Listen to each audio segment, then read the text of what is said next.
Sou Evaldo Eras, orientador da oficina de mosaico do básico ao intermediário da Fundação Benedito Siqueira e Silva em Paraibuna, São Paulo. A aula de hoje mostra como se inicia um mosaico na maneira direta sobre madeira.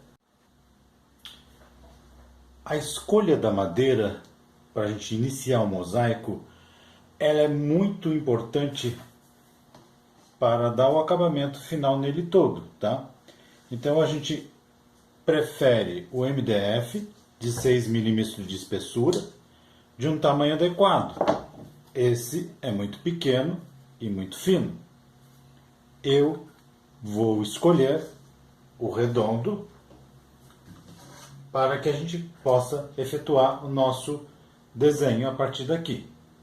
A madeira deve estar limpa, sem verniz ou cera. Pensar no desenho e elaborar num papel, pois o desenho é a base de qualquer mosaico. Ele pode ser feito diretamente ou passado, num papel, e depois via carbono a gente passa para a base da madeira a ser trabalhada, como já fiz aqui. Nós temos então o desenho feito aqui no papel, com as devidas marcações, e ele já foi passado para cá via carbono. A escolha das cores é muito importante também. Eu sempre utilizo o disco de Newton ou o disco das cores para a gente ter uma noção de como combiná-las. Geralmente, as cores opostas elas sempre combinam imediatamente. Por isso que os desenhos e os enfeites de Natal sempre são verde e vermelho, tá? Então, sempre quando a gente tiver alguma dúvida sobre como utilizar as cores, a gente recorre a essa tabela de cores que tem em qualquer pesquisa na internet. Bom, essas cores elas servem para a gente harmonizar o trabalho e também para ela dar uma relativa composição a todo o trabalho musivo. Depois que a gente escolheu as cores, a gente escreve no desenho o que a gente vai trabalhar. Porque como a gente vai ficar um tempo mexendo com esse mosaico, a gente pode esquecer do que a gente imaginou. Então aqui é verde, escrevo verde, a lápis. Verde também. Verde escuro, pode ser. Verde também. Aqui eu quero amarelo. Aqui eu quero marrom. Mais vinho, mais azul escuro. Na borda eu quero azul ultramar com azul cobalto.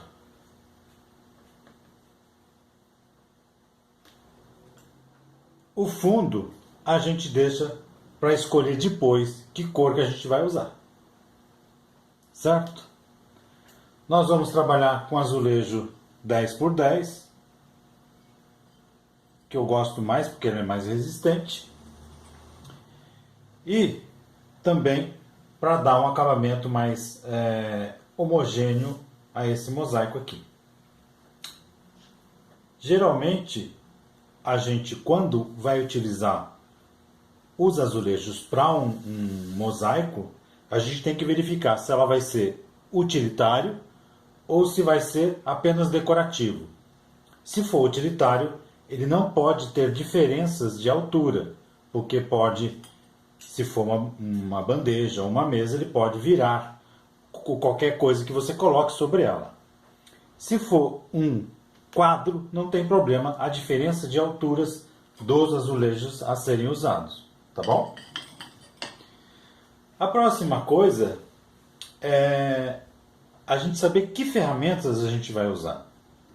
Então aqui nós temos o alicate de roldanas, que serve para pastilha de vidro, pastilha de porcelana e outros elementos mais finos. E esse, o alicate de ponta reta ou de ponta chata, tá? Esse que a gente vai utilizar em todo o nosso trabalho, porque além de ele ser mais específico para esse azulejo, eu gosto mais do acabamento que ele fornece. Nós também temos a pinça, né? Para quem gosta de trabalhar com pinça, o riscador profissional, uma caneta à base de água e a cola à base de PVA. Sempre tem que ser à base de PVA. Não vou citar nomes porque eu não ganho com a merchandising em cima, mas tem uma específica que é mais utilizada para mosaico. O importante é que a base tem que ser PVA. Bom, sobre a borda, a gente sempre no mosaico redondo ou quadrado, ele deve ter uma espessura de 1,5 cm, para que fique uma borda interessante e não grosseira, tá? Da mesma forma, vão ser as linhas aqui no caso, que eu denomino de linha de percurso, que ela é a linha que dá formato a esse caule. E depois também vai dar formato aqui nas folhas, que no decorrer das outras aulas eu vou ensinar melhor do que se trata isso. Essas pétalas vão ser praticamente inteiras, porque elas são menores e dá para a gente distribuir dessa forma. Tá ok?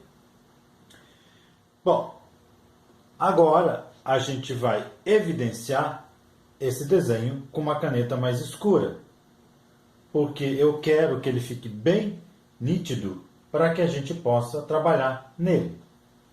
Então eu começo aqui, ó,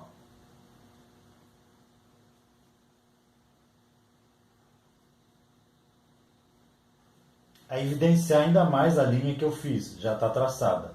Às vezes quando a gente usa o carbono ou faz diretamente com a mão, ele já fica um desenho com os traços fortes. Mas caso vocês queiram que ele fique bem nítido para depois a gente trabalhar, é melhor pegar uma caneta à base de água e fazer toda a formação das linhas com uma caneta mais escura. No caso, eu estou utilizando a preta.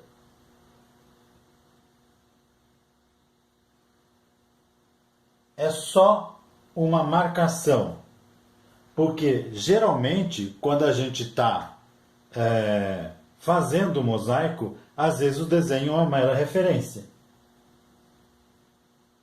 E essa referência às vezes não segue muito quando a gente está confeccionando a peça, porque ela às vezes tem vida própria, certo? O que é isso? No decorrer também da aula, eu vou mostrar para vocês do que se trata.